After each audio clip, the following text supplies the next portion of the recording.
नमस्कार, बहुत स्वागत है आप सभी का। आप देख रहे हैं IBC 24। मैं हूं आपके साथ आकांक्षा पांडे। शाम के 7 बज रहे हैं, वक्त हो गया है मध्य प्रदेश के नंबर 1 बुलेटिन का, मेरा मध्य प्रदेश का। तो देश और दुनिया की हर एक खबर IBC 24 आप तक पहुंचाता है और मध्य प्रदेश की हर खबर का पूरा अपडेट आपको मिलेगा इस बुलेटिन में। सबसे पहले देखते हैं सुर्खियां क्या है।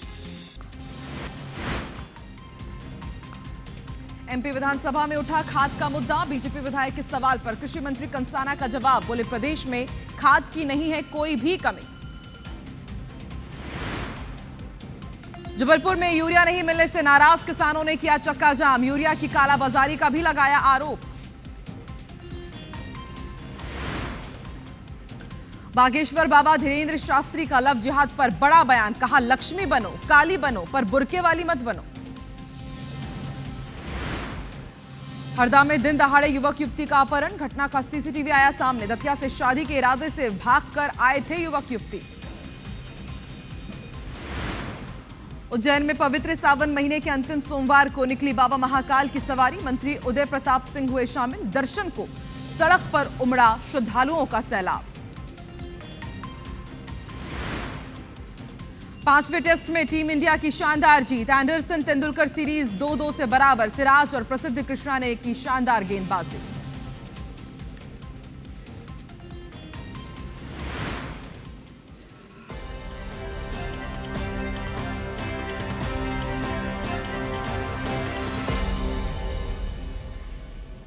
और मेरा मध्य प्रदेश की शुरुआत करेंगे। मध्य प्रदेश की कुछ ऐसी घटनाओं की तस्वीरें आपको दिखाएंगे जिनके लाइव सनसनीखेज वीडियोस सामने आए हैं और उसके बाद आप भी पूछेंगे कि वाकई आखिर ये मध्य प्रदेश में हो क्या रहा है। सबसे पहले आपको हरदा की खबर बताते हैं जहां अपहरण का लाइव वीडियो सामने आया। बताया जा रहा है यहां पर दिन दहाड़े युवक युवती को किडनैप कर लिया गया। सोचिए दतिया में बदमाशों के हौसले कितने बुलंद हैं कि यहां पर सरेरा दिन दहाड़े कार से आप देखिए एक युवक युवती को किडनैप कर लिया जाता है। ये आरोप लगे हैं भीम आर्मी के लोगों पर। घटना का CCTV आप देख रहे हैं। भीम आर्मी संभागीय अध्यक्ष की पहचान हुई है। दतिया से शादी के इरादे से बताया जा रहा है कि जो युवक युवती हैं ये भागे थे और उसके बाद भीम आर्मी का संभागीय अध्यक्ष यहां पर पहुंचता है अपने कुछ साथियों के साथ और देखिए किस तरह से दिन दहाड़े इनकी किडनैपिंग कर लेता है। हरदा छिपाने रोड पर होटल हवेली के सामने की यह घटना बताई जा रही है।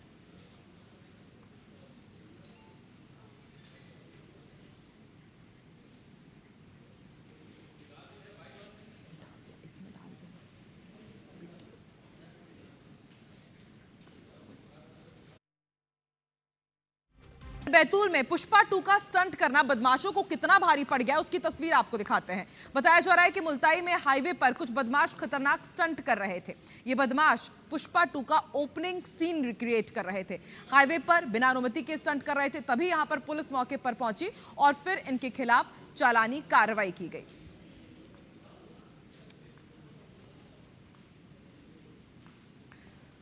तो पुष्पा 2 भले ही रिलीज होकर के सुपरहिट भी हो चुकी है, लेकिन इसका खुमार अब भी बदमाशों के सर पर कैसे चढ़कर बोल रहा है उसकी तस्वीर आप देखिए।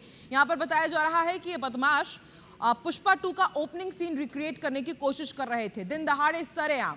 इन्हें कानून का खौफ तो बिल्कुल है ही नहीं, लेकिन जैसे ही ये जानकारी पुलिस को पहुंची, पुलिस तुरंत वहां पर पहुंची। उसके बाद चालानी कार्रवाई की गई है और देखिए बाकायदा यहाँ पर किस तरह से पूरा स्टंट का सामान यहाँ पर मौजूद है। JCB यहाँ पर बाकायदा मंगवाई गई थी और ऐसे में एक बड़ा सवाल कि क्या बैतूल प्रशासन का, बैतूल पुलिस का किसी को भी खौफ नहीं है। पूरा यहाँ पर देखिए लाव लश्कर के साथ किस तरह से खतरनाक स्टंट करने की कोशिश की जा रही थी। इंदौर में बिना पेट्रोल, बताया जा रहा है कि यहां पर बिना हेलमेट पेट्रोल नहीं मिल रहा है। यह हमने आपको बताया ही था, लेकिन अब इस फैसले ने सियासी रंग ले लिया है। कांग्रेस और बीजेपी आमने सामने हैं। हालात ये बन गए हैं कि कांग्रेस ने तो हेलमेट के इस नए नियम के विरोध में सड़कों पर उतरने का ऐलान कर डाला है, तो वहीं भाजपा इसे कांग्रेस की सस्ती राजनीति करार दे रही है। स्पेशल रिपोर्ट देखिए। इंदौर में हेलमेट अनिवार्य करने का फैसला अब सियासी जंग का मैदान बन गया है। प्रशासन के इस नियम के खिलाफ कांग्रेस ने मोर्चा खोल दिया है। कांग्रेस कार्यकर्ताओं ने अपने वाहनों पर हेलमेट रखकर अनोखा विरोध प्रदर्शन किया और जमकर नारेबाजी। पार्टी का कहना है कि जब शहर की सड़कें ही खस्ता हाल, तो हेलमेट की अनिवार्यता महज दिखावा है। कांग्रेस ने मांग की है कि पहले सड़कों को सुरक्षित किया जाए, फिर हेलमेट नियम लागू हो। आज हमने जो है प्रशासन को जगाने के लिए, भारतीय जनता पार्टी को जगाने के लिए आज जो हेलमेट पर जो है हार फूलों की माला डालकर श्रद्धांजलि अर्पित की गई है। यह आंदोलन चरणबद्ध चलाया जाएगा। धरना प्रदर्शन, मुख्यमंत्री का घेराव और जनप्रतिनिधियों का घेराव, उसके बाद इंदौर बंद का आह्वान किया जाएगा। दूसरी ओर बीजेपी ने कांग्रेस पर सस्ती राजनीति करने का आरोप लगाया। भाजपा का कहना है कि हेलमेट नियम जनता की सुरक्षा के लिए है और कांग्रेस इसे राजनीतिक रंग देकर जनता को भटका रही है। इंदौर के महापौर पुष्पमित्र भार्गव ने कलेक्टर से इस मुद्दे पर चर्चा की। उनका कहना है कि त्योहारी सीजन को देखते हुए इस नियम पर विचार की जरूरत है। इसके लिए मुझे ऐसा लगता है कि जैसे सफाई में जनजागरण किया, लोगों के व्यवहार में परिवर्तन किया, संसाधन उपलब्ध कराए और उसके बाद इसको सख्ती से लागू किया, तो उसके दो फेज़ हैं। एक तो ये समान रूप से लागू हो, तो जैसे नो हेलमेट नो पेट्रोल है तो नो हेलमेट नो एंट्री होना चाहिए, मैंने ये भी बात कही थी। कांग्रेस ने इस मुद्दे पर संभाग आयुक्त कार्यालय के बाहर बड़े प्रदर्शन की चेतावनी दी है। वहीं प्रशासन का कहना है कि हेलमेट नियम सड़क सुरक्षा के लिए जरूरी है, लेकिन सवाल ये है कि क्या इंदौर की खस्ताहाल सड़कों को ठीक किए बिना ये नियम जनता पर वाकई बोझ बन जाएगा। अंशुल मुकाती, IBC 24, इंदौर। और बेहद बड़ी खबर अब आपको दिल्ली से बता दें, मध्य प्रदेश की ओबीसी आरक्षण के मामले में सुप्रीम कोर्ट पर सुनवाई हुई है और मध्य प्रदेश सरकार ने बढ़ा हुआ आरक्षण देने पर अंतरिम राहत की मांग की है।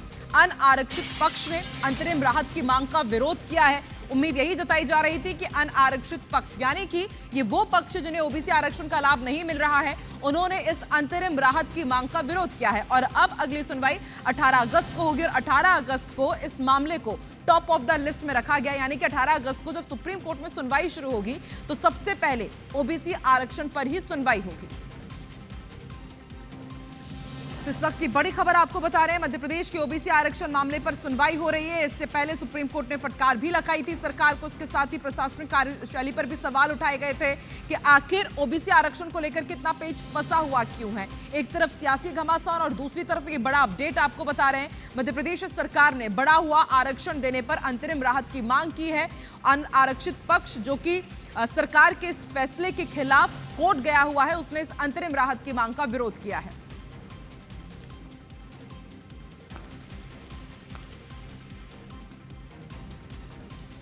लक्ष्मी बनो, काली बनो, पर बुरके वाली मत बनो। जी हां, अक्सर अपने तेवर के चलते सुर्खियों में रहने वाले बागेश्वर धाम के पीठाधीश्वर पंडित धीरेन्द्र शास्त्री ने इस बार जिहाद के खिलाफ जोरदार हमला बोला है। उन्होंने हिंदू बेटियों और हिंदू समाज को समझाइश दी, साथ ही ये भी ऐलान कर दिया है कि अब वो गांव-गांव जाएंगे, लोगों को जगाने के लिए पदयात्रा करेंगे और उनकी क्रांति तब तक जारी रहेगी जब तक उनके शरीर में प्राण है। लेकिन उन्होंने ये जो बयान दिया है कि दुर्गा बनो, काली बनो, बुर्का वाली मत बनो, इस पर सियासी घमासान छिड़ गया है। किस तरह से इस पर विवाद हो रहा है, देखिए स्पेशल रिपोर्ट में।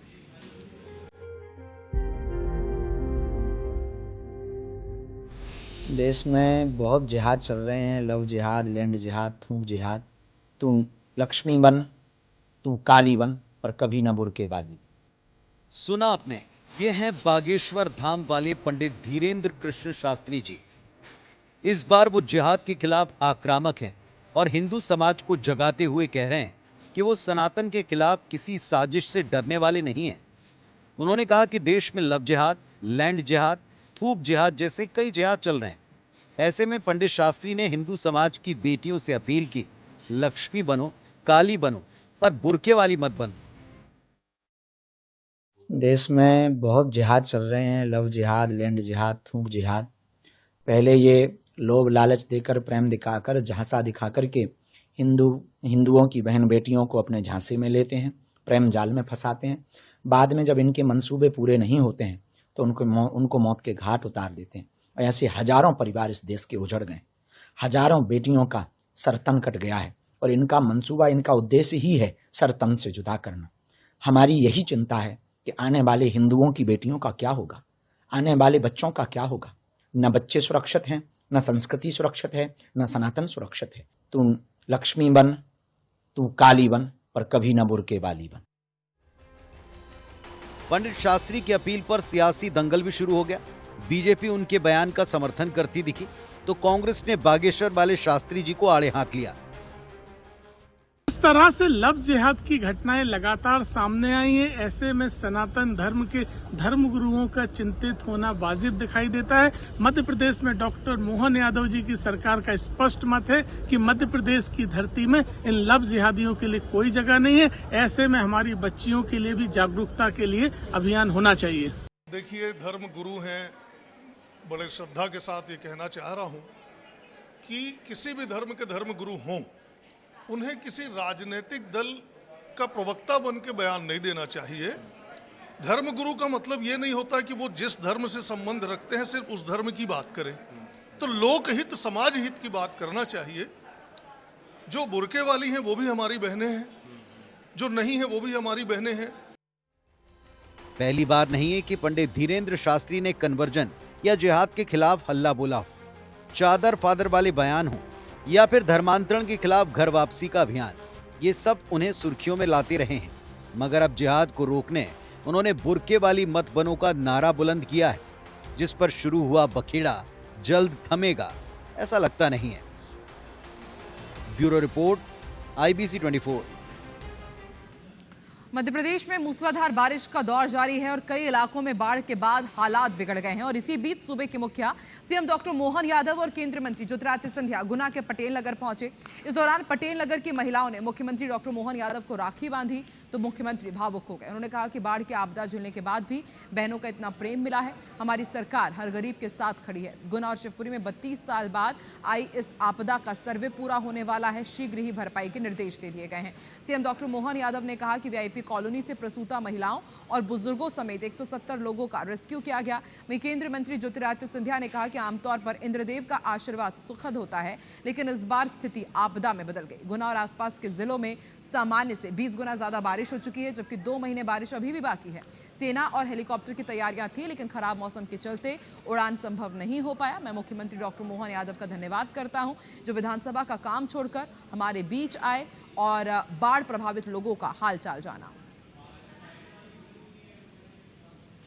जहाँ जिनके घरों में पानी घुस गया, जिनके घर का सारा सामान चला गया, अनाज गीला हो गया, लेकिन प्रेम कम नहीं पड़ा। ये सावन के महीने में रक्षाबंधन करते हुए अपना वो जो मन का भाव लाए, मैं धन्यवाद भी देता हूँ बहनों को और सभी भाइयों को आश्वस्त करता हूँ, सरकार कष्ट की इस घड़ी में उन सबके साथ है। किसी हालत में हम कोई भी तकलीफ हुई तो सरकार उसकी क्षतिपूर्ति पूरी करेगी। जनता की कठिनाई के समय में जनता के बीच में खड़े होकर ये पूरी तरह से समाधान करने के लिए तत्पर हैं और उन्होंने पूर्ण रूप से सभी को विश्वास दिलाया कि जिनकी जान की हानि हुई हो, जान की नहीं माल की हानि हुई हो, पशुपालन की हानि हुई हो, प्रदेश सरकार पूरी तरह से उनके साथ खड़ी।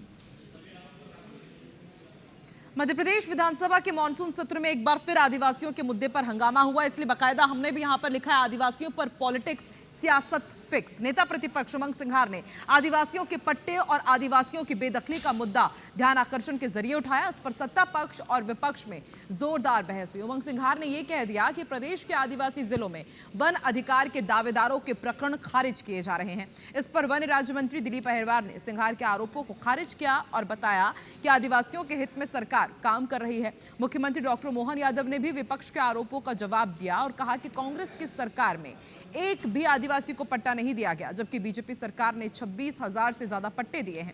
वहीं आदिवासियों की उनकी जमीन से बेदखली के आरोपों पर सीएम ने कहा कि हमारी सरकार ठोस कदम उठा रही है, हम विपक्ष की सकारात्मक सलाह लेने के लिए तैयार हैं। इस मुद्दे पर हम दलगत राजनीति से ऊपर उठकर काम करेंगे। को पता है कि 2006 केंद्र सरकार कांग्रेस लेके आई थी वन अधिकार कानून, और 72 से लेकर 75 तक अगर किसी को इंदिरा आवास का पट्टा मिला तो इंदिरा गांधी के नाम से मिला। तो बेईमानी है, प्रमाण के साथ बात करें, तैयार हूँ हर बात पे करने के लिए। प्रत्येक आदिवासी भाई बहन के लिए तत्पर है और खासकर हमने भी कहा कि बरसात के समय किसी भी आदिवासी भाई बहन को मकान से बेदखल नहीं करा जाएगा और उनके अपने पट्टे वगैरह दिलाने के मसले को भी हम सबसे ज़्यादा करेंगे। उल्लेखनीय है कि हमारी सरकार के द्वारा ही सबसे ज़्यादा पट्टे दिए गए पूर्ववर्ती कांग्रेस की सरकार ने एक पट्टा नहीं दिया था। मालेगांव बम धमाके के आरोपों से बरी होने के बाद भोपाल की पूर्व सांसद प्रज्ञा सिंह ठाकुर के तेवर बेहद गर्म है। प्रज्ञा ठाकुर ने कहा है कि आतंक का धर्म होता है, सिर्फ धर्म ही नहीं बल्कि रंग भी होता है और वो रंग हरा है। प्रज्ञा ठाकुर के इस इशारे को समझना कोई मुश्किल काम नहीं है। प्रज्ञा ठाकुर के इस बयान पर कांग्रेस भड़क गई है। कांग्रेस विधायक आरिफ मसूद कह रहे हैं कि प्रज्ञा ठाकुर साध्वी हैं, इसलिए कुछ भी कह सकती हैं, लेकिन आतंक का कोई मजहब नहीं होता। वहीं मसूद ने यह भी कहा कि मालेगांव बम धमाकों के आरोपियों के खिलाफ महाराष्ट्र सरकार को सुप्रीम कोर्ट जाना चाहिए। वहीं विधानसभा में मीडिया से बात करते हुए सीएम डॉक्टर मोहन यादव ने भी कहा कि कोर्ट के फैसले से साबित हो गया है कि हिंदू कभी आतंकवादी नहीं हो सकता, भगवा आतंकवाद नहीं हो सकता, ये सब कुछ कांग्रेस का षड्यंत्र था। देखो, कौन कहता है कि रंग नहीं होता? निश्चित रूप से रंग होता है। और ये हरा रंग लेकर के जिस प्रकार से इन्होंने हमारे पहलगाम में जिस प्रकार से पूछ के तुम हिंदू हो हम मारते हैं, तुम हिंदू हो हम मारते हैं, और जिस प्रकार से उन्होंने कपड़े उतरवा करके लोगों की परीक्षण किया और हिंदू है इसलिए मारा, तो इसलिए मुसलमान आतंकवाद होता है, ये निश्चित है। आतंकवाद का कोई मज़हब नहीं होता, ना आतंकवाद से कोई मज़हब का ताल्लुक़ है, व्यक्ति विशेष का ताल्लुक़ होता है। और न्यायालय ने अगर उनको अभी बरी करा है, तो जिस तरह बॉम्बे बम ब्लास्ट में बरी हुए हैं, इसी तरह अपील हुई है, इसी तरह हम चाहते हैं कि महाराष्ट्र सरकार इनकी भी अपील करे। कांग्रेस के सारे षड्यंत्र फेल हुए और कांग्रेस ने एक मनगढ़ंत भगवा आतंकवाद का जो एक वितंडावाद, एक नया नाटक खड़ा किया था, वो सब कुछ ओपन हुआ है। हिंदू कभी आतंकवादी नहीं हो सकता, ये एक बार न्यायालय ने फिर सिद्ध किया। तो क्या आतंकवाद का कोई रंग भी होता है, कोई धर्म भी होता है? साध्वी प्रज्ञा ठाकुर के इस बयान के बाद मध्य प्रदेश में सियासी घमासान तेज हो गया। आज रात 8:30 बजे इसी मुद्दे पर करेंगे शहमात मेरे साथ शाम 8:30 बजे। रंग क्या? साध्वी प्रज्ञा ने हरे रंग पर क्यों उठाई उंगली? दहशतगर्दी का क्या कोई रंग भी है? आतंकवाद पर छिड़ा बहस का नया मोर्चा। देखिए शहमात आज रात 8:30 बजे मेरे साथ।